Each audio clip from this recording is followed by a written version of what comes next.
ঈদ মিলাদুন নবী কবে? ঈদ মিলাদুন নবী উপলক্ষে কিছু করণীয় আছে কিনা, এই দিনে কোনো আমল আছে কিনা? ঈদে মিলাদুন নবী মানে হলো নবীর জন্মের ঈদ, আনন্দ। তো ঈদ থাকলে তো ঈদের নামাজ থাকবে নাকি? তো 12 রবিউল আউয়ালকে যদি আমরা ঈদে মিলাদুন নবী বলি, তাহলে ঈদ তিনটা হলো, ঈদ উল ফিতর, ঈদ উল আজহা আর ঈদ মিলাদুন নবী। তাহলে ঈদ উল আজহা, ঈদ উল ফিতরের তো নামাজ আছে আমরা জানি, ঈদে মিলাদুন নবীর নামাজ কখন আছে? কোন নামাজ নাই।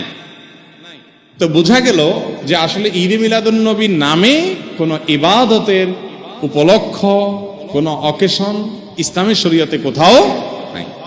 তবে এটা ঠিক, এই কথাগুলো আমরা বললে আমাদের কিছু ভাই, যারা আমাদেরই ভাই, মুসলিম ভাই, হয়তোবা তারা মনে কষ্ট পান। তারা মনে করেন যে এরা নবীর দুশ্মন, এদের মনের ভিতরে নবীর মোহব্বত নাই, নবীর ভালোবাসা নাই। ভাই, নবী সাল্লাল্লাহু আলাইহি ওয়াসাল্লামের জন্ম দিবস উদযাপন করলেই তার প্রতি ভালোবাসা আছে, আর না করলে নাই। এই যোগ বিয়োগ করা এত সহজ, শর্টকাটে হিসাব করার ক্ষমতা আপনারা কে দিছে? এই অধিকার আপনাকে কে দিছে?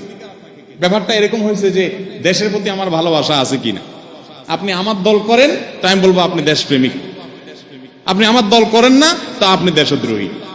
ব্যাপারটা সেরকম হয়ে গেল না ভাই? আমার দেশপ্রেম জাহির করার জন্য আপনার দল করে তাই প্রমাণ করতে হবে, এটা যেরকম অযৌক্তিক, ঠিক একইভাবে নবী করিম সাল্লাল্লাহু আলাইহি ওয়াসাল্লামের জন্ম দিবস উদযাপন করে তার প্রেম, তার ভালোবাসা জাহির করতে হবে, এটাও এরকম অযৌক্তিক।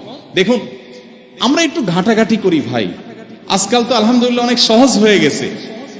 আপনি একটু অনলাইনে একটু সার্চ দেন, জন্মদিবসের জন্ম কবে, জন্মদিবস উদযাপনের জন্ম কবে। পৃথিবীতে জন্মদিবস উদযাপনের এই কালচার, এটারও তো জন্ম হয়েছে নাকি?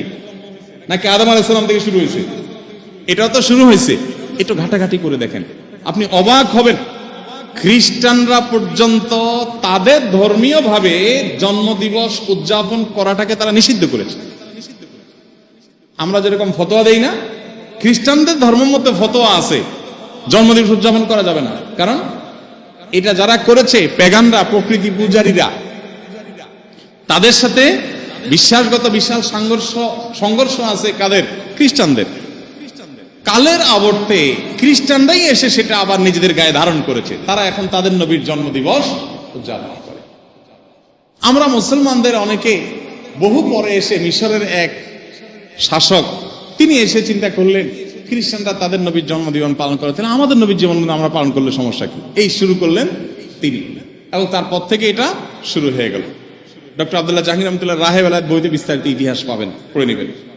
তো আপনি একটু অনলাইনে সার্চ দেন না, তাহলে তো পেয়ে যাবেন এই জন্মদিবসের উদযাপনের জন্মটা কবে থেকে। আমাদের প্রিয় নবী সাল্লাল্লাহু আলাইহি ওয়াসাল্লাম নিজে তার জন্মদিবস উদযাপন করেছেন? যদি করে থাকেন তো বছরে প্রতিদিন, প্রতি বছর 12 রবিউল আউয়াল তিনি বেঁচে ছিলেন 63 বছর, এই 63 বছরে প্রতিবার আসছে না?